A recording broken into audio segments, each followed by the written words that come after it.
Bonjour tout le monde, c'est AO d'Art Talk, votre émission de débat artistique sur Twitch où nous interviewons des artistes autour d'un thème pensé pour leur art. Seconde partie de notre vlog X interview à la Japan Touch à Rouen.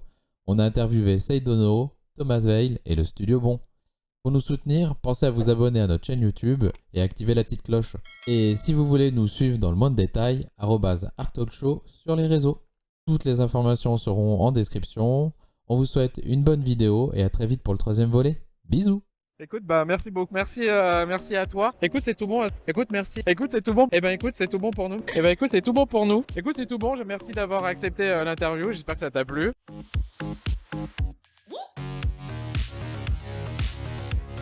Nous, quand on reçoit nos artistes dans l'émission, on leur demande de se présenter un peu comme ils souhaitent. Donc, tu peux nous dire ce que tu as mangé ce matin, ce que tu as fait il y a une semaine. Ok. Tu peux nous raconter ta vie de bébé Seidono à Seidono aujourd'hui. Seidono, artiste, Comme- professionnel. Comme tu le sens, c'est toi qui vois, tu te présentes comme tu le souhaites. Donc là, du coup, tu peux commencer par une petite présentation pour que les gens qui regarderont savent un peu qui tu es. Du coup, je m'appelle Seidono sur les réseaux. J'ai commencé le dessin en convention, on va dire, il y a de cela 1 an. Alors, je me représentais sur un stand via un artiste, un pote à moi, du coup, qui m'a lancé sur les conventions. Ok. Et de là, j'ai commencé à prendre mes stands parce que j'ai vu qu'il y avait de l'ampleur au vu de ce que je faisais. Et j'ai commencé Genshin Impact parce que justement, à l'époque, il y en avait vraiment très très peu. Et c'était, je pense que c'était janvier 2021, tu vois. Il y avait vraiment rien du tout. Ouais. Donc, je me suis dit, version format A3, je vais commencer quelque chose et voir ce que ça donne. Et de là, en fait, il y avait une grosse commune, je m'y attendais pas du tout. Donc, j'ai continué là-dessus.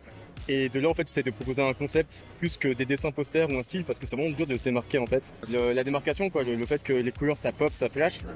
Donc, c'est un mélange encre-aquarelle, digital. Et de là, je me démarque en faisant un effet encre et c'est le concept que j'essaie d'amener du coup sur les conventions. Je vais te demander, du coup, un peu ce que tu fais toi là en ce moment. Est-ce que tu aimerais aussi ça en vivre? Est-ce que tu en vis déjà? Est-ce que c'est plus du coup métier passion en gros? Est-ce que les conventions c'est important du coup pour toi par rapport à ce que tu fais? Est-ce que c'est ce qui va te permettre le plus de vendre, d'être le plus présent auprès des gens? Ou est-ce que déjà par les réseaux ou quoi que ce soit, tu y arrives déjà assez bien? Je pense que dans tes questions, tu as déjà répondu un peu à ce que moi je pense. J'ai commencé les conventions, donc j'en vivais. C'était franchement important dans ma vie. Et là, en fait, avec la crise actuelle, je trouve, j'essaye de m'en sortir. C'est plus compliqué, parce qu'il y a aussi plus de concurrence. Et de ce pourquoi j'essaie de me démarquer, c'est que je veux rester dans mon style. Je veux pas faire des choses qui marchent. Donc, je veux pas faire du bulldog, tu vois, ou les tendances actuelles. Donc, j'essaye de rester dans ma niche, ce qui fait que j'ai un taf à côté. Donc, je taffe la semaine du mardi au jeudi. Et le vendredi au lundi, je fais les conventions. Donc, c'est ultra important pour moi parce que ça permet de me rapprocher des gens. J'ai un vrai contact humain en fait. Et c'est ça qui me sort de ma bulle. C'est mon côté positif, c'est les conventions, tu vois. Et que ça marche ou pas, si ça marche, c'est un full bonus. Et si ça marche pas, je fais des contacts, je me crée un réseau. Et de là, je parle avec les gens, notamment depuis cette interview.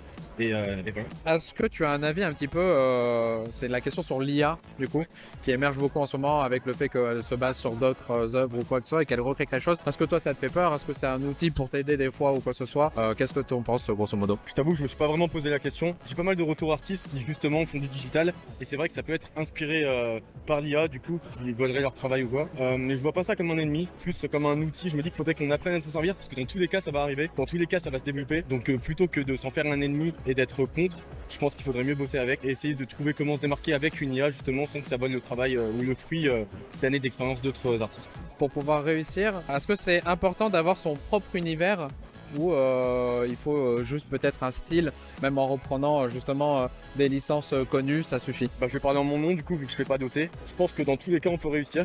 Il s'agit juste de la présentation d'un stand. C'est super important que l'affichage soit bien, qu'on puisse tout voir, que ça représente bien notre style et pas d'avoir une bribe d'un dessin. C'est que je fais du fan art, je sais que ça marche, il y a une bonne commune et c'est pareil, c'est comme l'IA. Faut pas faire que de l'OC en pensant que le fan art ça divise. Je pense qu'il faut qu'on se rejoigne dans un même univers en fait. On peut faire de l'OC, on peut faire du fan art et très bien s'en sortir sans se marcher les uns sur les autres. Et effectivement, il faut juste un style. Faut un style, faut pas voler le taf d'autrui. J'ai une dernière question, est-ce que tu connais un petit peu Twitch? Est-ce que toi tu streams ce que tu fais et qu'est-ce que tu suis un petit peu sur Twitch en général? Moi je suis un vieux de la vieille, je suis pas du tout tweet. Non, je regarde les gros événements en fait. Donc c'est des retransmissions YouTube que je regarde plus principalement. Mais c'est vrai que j'ai pas forcément le temps en fait. Vu que je travaille principalement à côté, j'ai pas le temps de me lancer, de savoir qui regarder. Mais si jamais t'as des recommandations, notamment votre émission, pourquoi pas. Notamment notre émission bien sûr.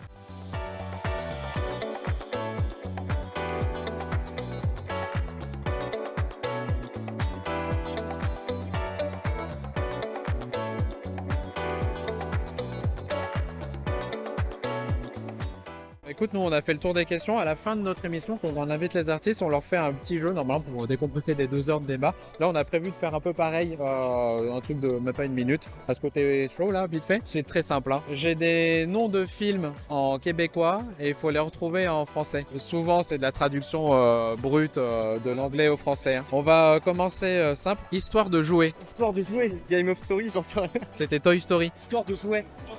Eh oui. Moana. Vaiana. C'est ça, bien joué, c'est Vaiana. Ouais, ils sont embêtés, ils ont juste changé le nom de la personne et ils se sont dit on parle là-dessus. La maison de papier. Casa des Papel. Voilà, mais ils sont quand même traduits aussi, hein, que ce soit en espagnol ou pas, ils se traduisent jusqu'au bout. Éducation sexuelle. Sex Education. Ouais, c'est bien Sex Education, c'est ça. Je t'en fais un dernier. Film de peur. Non, je sais pas. C'est Scary Movie, Scary Movie. tout simplement. Écoute, merci d'avoir accepté l'interview.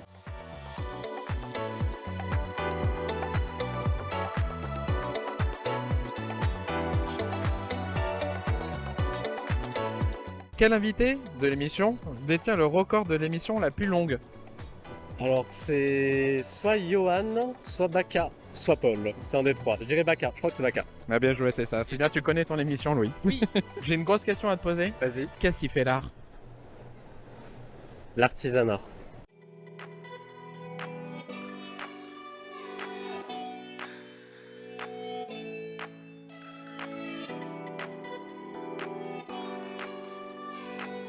Nous, dans notre émission, quand on reçoit un peu les artistes dedans, on leur demande de se présenter de la façon dont ils souhaitent. Donc ils peuvent juste raconter qui ils sont de leur enfance aujourd'hui, le parcours qu'ils ont fait, ou alors simplement ce qu'ils ont mangé ce matin. C'est au bon vouloir de chacun. Donc je vais te demander de te présenter pour commencer de la façon que tu souhaites. Ouais, comme j'ai pas des petits déjeuners très passionnants, je pense que je vais plutôt parler un peu de qui je suis autrement.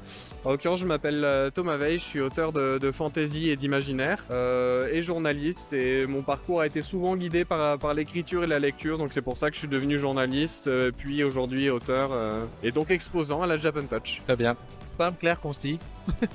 On va commencer par quelque chose de très simple. Est-ce que tu es un peu habitué des conventions? Est-ce que c'est ta première? Et comment tu les gères un petit peu? Est-ce que c'est simple pour toi maintenant? Si c'est pas ta première, est-ce que c'était un peu compliqué? Alors c'est pas ma première, j'en ai fait peut-être au total une dizaine, donc je commence à avoir des manières de procéder. C'est simple et en même temps pas simple. C'est chouette de rencontrer des gens, mais c'est vrai qu'il y en a beaucoup qui passent, ça demande beaucoup d'énergie, donc ça c'est le côté un peu pas simple. Et en même temps simple parce que il s'agit de parler avec des gens, donc il suffit d'essayer de s'intéresser à elles et eux, voir ce qu'ils ou elles aiment et d'engager le dialogue comme ça, quoi. Tu disais donc que tu étais aussi journaliste, et donc écrivain, scénariste. Est-ce que les deux sont un métier? Est-ce qu'il y en a un qui est métier, l'autre passion? Quelle est l'importance entre l'un et l'autre pour toi? Est-ce qu'ils sont au même niveau? Est-ce qu'il y en a un qui l'est plus? Je suis journaliste de métier et j'aimerais devenir auteur un peu plus de métier en fait. J'aime bien dire que je suis journaliste pour bouffer et auteur pour rêver. La vérité est un peu plus nuancée que ça me plaît quand même d'écrire des articles, mais c'est vrai que ouais, j'ai envie de développer mon activité d'écriture de fiction et j'espère que ça va arriver, quoi. On assimile souvent les artistes à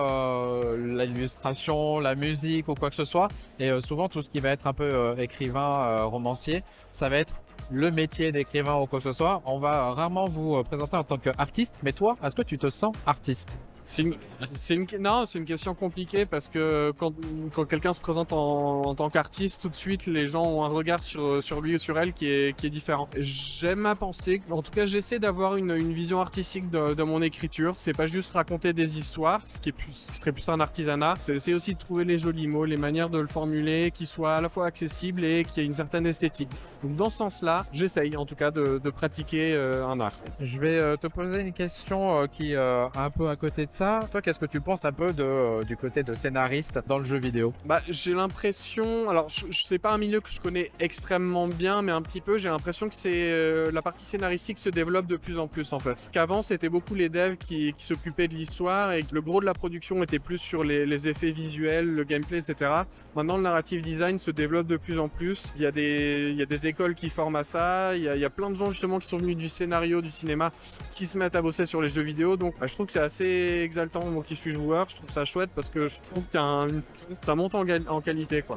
Est-ce qu'il vaut mieux être seul dans son art ou participer à une œuvre collective? Quel est le plus intéressant, s'il y en a un plus intéressant? Est-ce que tu mets ça à 50-50 Alors, j'ai une réponse biaisée parce que pour l'instant j'ai plutôt été seul, mais j'ai aussi envie de faire du collectif et du coup je pense 50-50, c'est-à-dire que c'est pas les mêmes intérêts. Le collectif, ce qui est sympa évidemment, c'est la richesse de côtoyer d'autres personnes, d'autres manières de procéder, d'autres imaginaires aussi, vu que c'est mon genre en l'occurrence. Ouais, je pense qu'il y a beaucoup de choses à apprendre les uns des autres et en même temps j'aime bien aussi être tout seul parce que je maîtrise aussi ma vision, mon histoire un peu de A à Z, donc les deux sont intéressants en fait. Et je vais tout simplement te demander, est-ce que tu connais Twitch? Est-ce que tu streams toi aussi peut-être dessus? Et est-ce que qui est-ce que tu suis dessus? Alors, je connais Twitch, mais c'est pas un média que je fréquente beaucoup, donc j'aurais pas de recommandations, mais je suis sûr qu'il y a plein de gens qui font un super boulot dessus, mais voilà. Il y a nous, j'espère qu'on fait un assez bon boulot avec notre émission.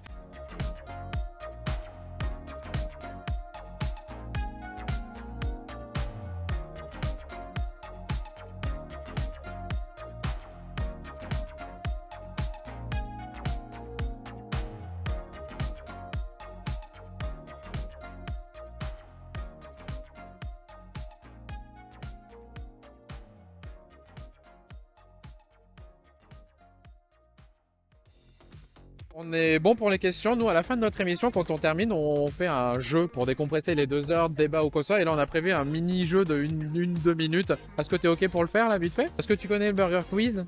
Ouais. Le ketchup mayo où il y a l'un, l'autre ou les deux? Bah, j'ai ça à te proposer comme jeu. Et donc, le thème, c'est Pavarotti, le chanteur, poulet rôti ou les deux. Okay. Ça te parle? Chante très bien. Poulet rôti, évidemment. J'accepte. J'ai mis Pavarotti, mais poulet rôti, quand il cuit, il doit siffler très bien, effectivement. Et chargé de cholestérol. Ah, honnêtement, Pavarotti, hein, il a l'air d'avoir un peu dans mon point. Pour le coup, les deux, le poulet rôti, il en a aussi. Hein. Mais Pavarotti, oui, il est bien en point. À de bonnes cuisses. Je connais pas assez Pavarotti, je veux juste dire le poulet. Ouais, on se protège. Et t'es doux?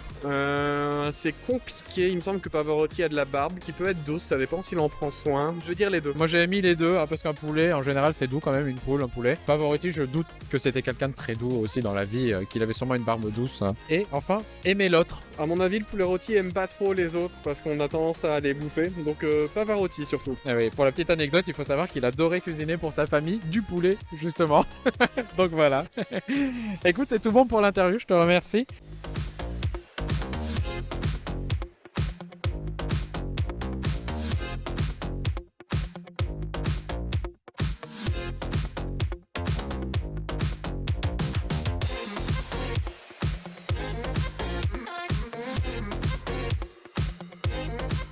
Tu te rappelles de quel épisode était le numéro 6? Donc Art Talk? Bien sûr. Ah putain. Je ne sais pas, mais ce que je sais, c'est que si vous voulez retrouver nos épisodes, dont le numéro 6, n'hésitez pas à aller sur Spotify ou bien YouTube. On a même les replays sur Twitch. C'était un monsieur qui faisait à manger. Oh mon dieu, c'était Paul. Oui. Est-ce que ça te donne faim? Oui. Tu veux une madeleine? Oui. Est-ce que tu veux une autre madeleine? Oui. La petite vérification par rapport au bruit d'emballage. Voilà. On a un petit côté ASMR pour vous, bien sûr. Nous, dans notre émission, quand on reçoit les artistes, on les laisse se présenter comme ils le souhaitent. C'est-à-dire que tu peux raconter ce que tu as mangé ce matin, ce que tu as fait il y a une semaine, si tu as bien dormi cette nuit, ou tu peux nous dire de ton enfance à aujourd'hui ce qu'il en est. Tu te présentes comme tu le souhaites. Alors, je m'appelle Jean, j'ai passé une 12aine d'années au Japon et je bossais dans la diplomatie, j'ai bossé dans une multinationale et je faisais rien à voir avec ce que je fais actuellement. Maintenant, je suis illustrateur et éditeur et je dessine beaucoup de choses autour du Japon. Je suis rentré en France il y a 2 ans et maintenant je me suis spécialisé dans le dessin autour du Japon. Je fais de la calligraphie aussi, je collabore avec des marques japonaises sur différentes thématiques et j'adore ce que je fais. Bah écoute, c'est déjà bien, je pense, d'aimer, c'est ce qu'on fait, c'est le plus important. Hein. On va commencer un petit peu simple. Est-ce que c'est ta première convention? Est-ce que tu es un habitué? Est-ce que c'est simple pour toi de gérer ça? Que tu arrives à retrouver des gens de ta communauté assez souvent sur les conventions? Voilà, comment ça se passe pour toi? Du coup, comme je te disais, je suis rentré du Japon il y a presque 2 ans. Je fais des conventions depuis à peu près 1 an, des conventions Japon ou alors je fais beaucoup d'expos autour du Japon.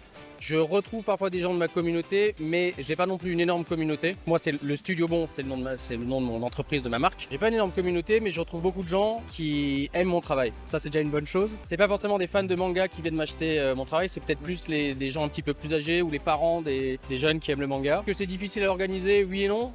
Finalement, on trouve des conventions un peu partout, en France ou en Europe. C'est beaucoup de préparation, c'est beaucoup de logistique. En général, ça se ressemble quand même pas mal, donc c'est toujours un peu la même mise en place. Et ouais, j'aime bien les faire parce que tu as un retour direct avec la clientèle, avec les gens. C'est très bon enfant finalement, il y a toujours des gens qui sont en cosplay et tout. C'est très sympa. Ouais, c'est une super ambiance. Ouais. Parce que pour réussir, il vaut mieux avoir son propre univers ou plutôt un propre style. Moi, je pense qu'il vaut mieux avoir son propre style et son propre univers. C'est-à-dire que Les deux aussi, oui. voilà, je préfère faire des choses qui n'existent pas dans mon style à moi, que je vais proposer au public.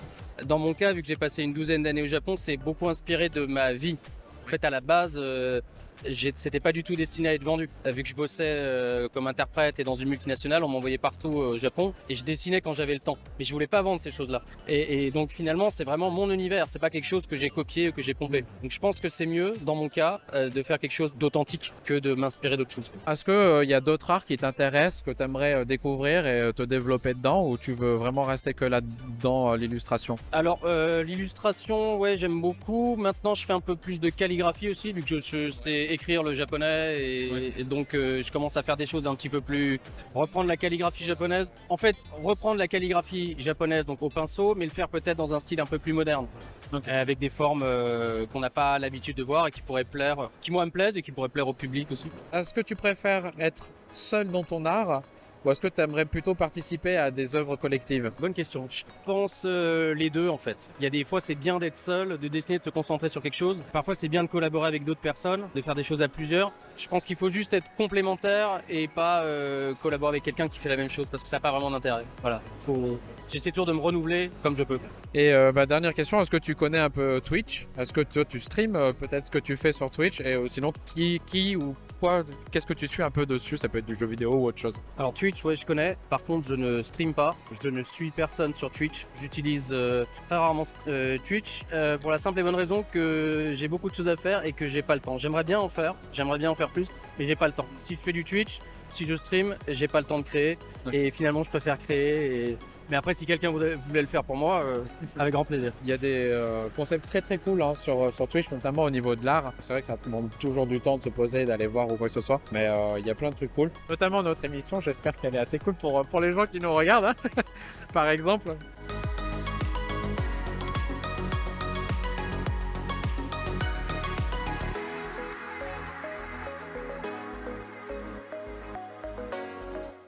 Voilà, nous du coup en parlant d'émissions, quand on finit nos émissions pour décompresser des 2 heures de blabla et de réflexion, on fait un mini-jeu à la fin. Et là on a prévu un petit peu un jeu très rapide de 1 ou 2 minutes, est-ce que ça t'intéresse de le faire?